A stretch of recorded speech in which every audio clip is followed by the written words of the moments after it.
Dəfələrlə lazer proseduruna gedib nəticə görməyən xanımların bir çoxu mənim yanıma gələndə eyni sualları verirlər. Məndə nəticə olacaqmı? Mən bu narahatçılığı çox yaxşı anlayıram. Çünki epilyasiya düzgün aparılmadıqda nəticənin verməməsi normal haldır. Təəssüf ki, bir çox lazeroloqlarımız sadəcə operatorluq edirlər, yəni bir knopka ilə bütün bədəni eyni səviyyədə işləyirlər. Bu yüzden mən prosedura başlamamışdan əvvəl hər pasiyent üçün analiz edirəm.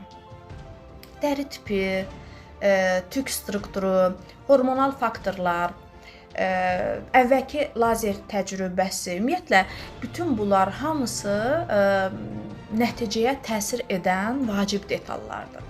Mən prosedur zamanı pasiyentin qorxusunu, tərəddüdünü və suallarını da nəzərə alıram. İllərdir bu sahədə işləmək mənə bir şeyi çox dəqiq öyrədib.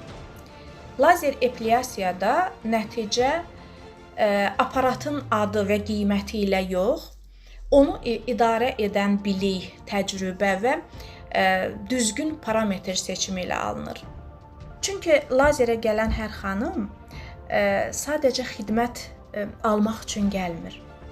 O özünü daha rahat, daha inamlı hiss etmək istəyir, daha güvəndiyi bir yerdə hiss etmək istəyir. Mən lazer etmirəm, nəticə planlayıram və hər pasiyent mənim üçün standart prosedur deyil, əksinə fərdi yanaşmadır. Əgər siz də əvvəl nəticə görməyib tərəddüd edirsinizsə, bilin ki, problem tək cihaz və texnologiyada deyil, doğru yanaşmadadır.